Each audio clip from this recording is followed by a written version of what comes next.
गेहूं की नई किस्म के साथ 4 अन्य तकनीकों के विकास के लिए राष्ट्रीय गेहूं एवं जौ अनुसंधान संस्थान करनाल को राष्ट्रीय पुरस्कार से सम्मानित किया गया। नई दिल्ली में आयोजित एक कार्यक्रम में केंद्रीय डेयरी एवं पशुपालन मंत्री पुरुषोत्तम रुपाला ने संस्थान के निदेशक डॉक्टर ज्ञानेंद्र सिंह को यह पुरस्कार प्रदान किया। करनाल में आयोजित पत्रकार वार्ता में जानकारी देते हुए संस्थान के निदेशक डॉक्टर ज्ञानेंद्र सिंह ने बताया कि उन्होंने गेहूं की नई किस्म DWD 327 को विकसित किया है, जो फसल विज्ञान तकनीकों की श्रेणी में सर्वोत्तम है। उन्होंने कहा कि इस किस्म में बीमारी का प्रकोप बिल्कुल नहीं होता और इसका उत्पादन 80 क्विंटल के प्रति हेक्टेयर है। इसके अलावा अन्य तकनीकों गेहूं की बिजाई मशीन, फसल विविधीकरण तथा जंगली पालक में बीमारी प्रतिरोधकता की पहचान और उसके प्रबंधन को भी सम्मिलित किया गया है। दिनांक 16 से 18 जुलाई 2023 के बीच नई दिल्ली में किया गया। इस अवसर पर परिषद द्वारा कुछ विशिष्ट तकनीकों का विमोचन भी किया गया, जिसमें संस्थान की एक किस्म DBW 327 को शामिल किया गया।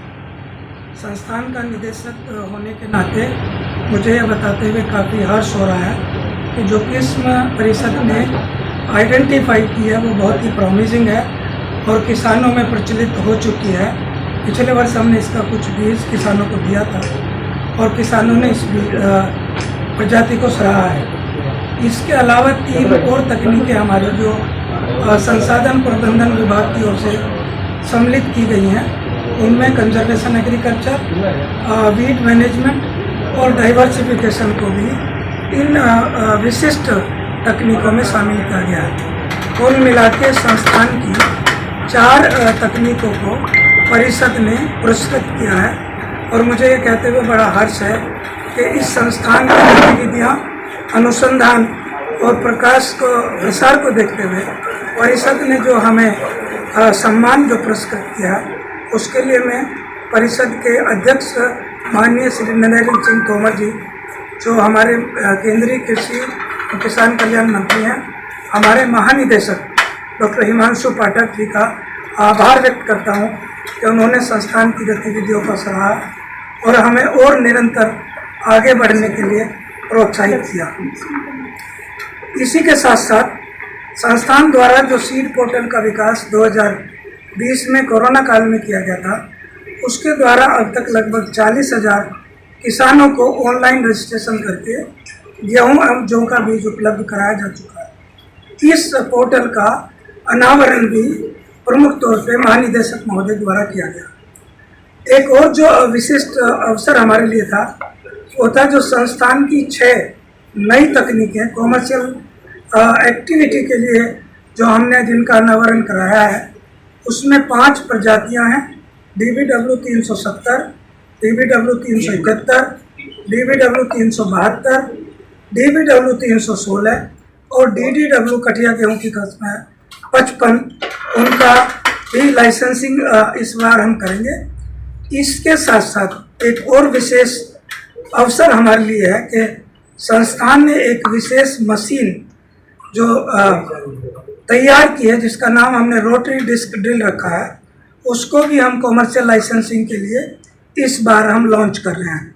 तो कुल मिला के 6 तकनीकें जो 2023 के लिए हम कॉमर्शियल एक्टिविटी के लिए लॉन्च कर रहे हैं और जो 4 पुरस्कार हैं, उसके लिए मैं संस्थान के सभी वैज्ञानिकों एवं अन्य सभी स्टाफ का आभार व्यक्त करता हूं, अभिनंदन करता हूं और सभी को बधाई देता हूं कि उन्होंने संस्थान का नाम रोशन किया है और देश की खाद्य एवं पोषण सुरक्षा में यथोचित योगदान दिया है। सर, इन वैरायटीज की क्या खासियत और मशीन? 327 का बता दो सर। 327 अगेती बुआई और अधिक खाद पानी के साथ 80 कुंटल प्रति हेक्टेयर उत्पादन देने की क्षमता रखती है। तो इसमें और क्या क्वालिटी है? इसमें क्वालिटी है कि ये अगेती बुआई में करीब 160 दिन तक जो हमारा गेहूं का सीजन है उसको पूरा एंजॉय करती है और अच्छी पैदावार किसानों के यहाँ देती है।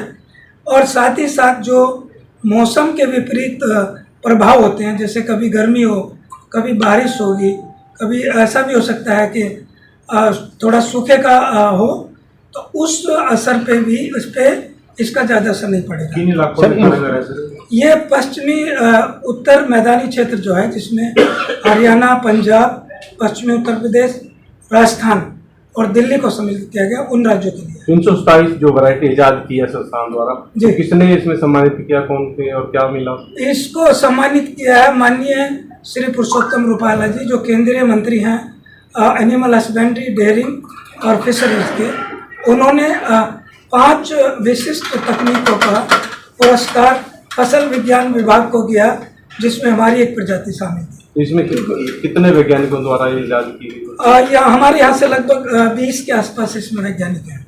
कोई खर्चा भी आता है कि इसमें इजाद करने में? हाँ, निश्चित रूप से खर्चा तो आएगा ही। कितना? हमारे 7 से 8 साल का प्रयास होता है। उसमें हम ऐसे कैलकुलेट करना थोड़ा मुश्किल होता है, क्योंकि हमारा जो फसल सुधार का कार्यक्रम है वो निरंतर है, और उसके जो परिणाम आते हैं वो 7 से 8 साल के बाद ही आते हैं। तो हम ये नहीं कह सकते कि एक विशेष प्रजाति पे हमने कितना खर्च किया, क्योंकि उसको कैलकुलेट करना थोड़ा मुश्किल है। हम तो एक साल, जैसे मैंने अभी बताया, हमारी 5 प्रजातियां हैं और हम 20 से 22 लोग हैं जो इस पे काम करते हैं। उसके अलावा हमारा फसल संरक्षण जो कार्यक्रम है, क्रॉप प्रोटेक्शन का है, रिसोर्स मैनेजमेंट का है, और बाकी जैसे गुणवत्ता विभाग है, उन सभी का भी योगदान रहता है प्रजाति विकास। सर, इस विशिष्ट तकनीक फसल से आम जन को और किसानों को क्या लाभ होता है? देखिए, जो किसान की जो इच्छा होती है, जो आवश्यकता होती है, वो है कम खर्च के साथ अधिक पैदावार, अधिक आमदनी। हम जो प्रजातियां विकसित कर रहे हैं, उसमें हमारा जो प्रमुख उद्देश्य है वो किसी भी वजह से, एक तो उपज कम नहीं होनी चाहिए, बीमारी का प्रकोप उसमें नहीं होना चाहिए, और उसकी गुणवत्ता पूर्ववत किस्मों से बेहतर होनी चाहिए। 327 में बीमारी कम आती है? बीमारी बिल्कुल नहीं है अभी। 327 सही समय कब होता है इसका लगाने का? 25 अक्टूबर से, और 10 नवंबर हमने इसको रिकमेंड किया है। सर, ये एस्टीमेट जो फाइनल है वो कितना आया इस पर? अभी तो जो 112.74 है वही है। अगस्त महीने में फाइनल जो 4th एस्टीमेट है उसके आने की संभावना। तो आगे की क्या तैयारी है सर? आगे की तो अभी हमारी वार्षिक कार्यशाला 28 से 30 अगस्त उदयपुर में होनी है, उसकी तैयारी चल रही। चूँकि हमें पूरे 1 साल का जो रिसर्च का, अनुसंधान का, लेखा जोखा है, हमने क्या क्या उपलब्धियाँ की वो, और आने वाले साल में हमारा क्या कार्यक्रम होगा, उसकी हम रूपरेखा तैयार करते हैं। तो इस बार टारगेट 13 मिलियन टन को हो सकता है? अभी थोड़ा कहना मुश्किल है, चूँकि अभी हम फाइनल आंकड़े का इंतजार करेंगे, उसके बाद ही हम अगले साल का, और अगले साल के लिए तो हम जो सोचेंगे वो करीब करीब नवंबर या दिसंबर में, क्योंकि किसान की भी प्राथमिकता होती है, वो दूसरी फसलों को भी चुन सकता है, गेहूँ के ऑल्टरनेट भी ढूंढ सकते हैं। तो कितना क्षेत्रफल होगा, आने वाले समय में मौसम कैसा रहेगा, और किसानों द्वारा कितनी नई प्रजातियों को अपनाया गया, इन सब के ऊपर डिपेंड करता है कि हम टारगेट क्या रखेंगे। फार्मर ने कितना वैरायटी चेंज, कितना एक्सेप्ट किया है, कितना चेंज किया है? देखिए, गेहूं के मामले में हम ये कह सकते हैं कि जो हमारा बीज का और किस्म का जो परिवर्तन दर है वो बाकी किस्मों के फसलों के मुकाबले बहुत अच्छा है। हमारा उद्देश्य है कि हम 35 से 40% बीज हर साल नया किसानों को नया बीज दें और नई किस्में दें, हमारा प्रयास है।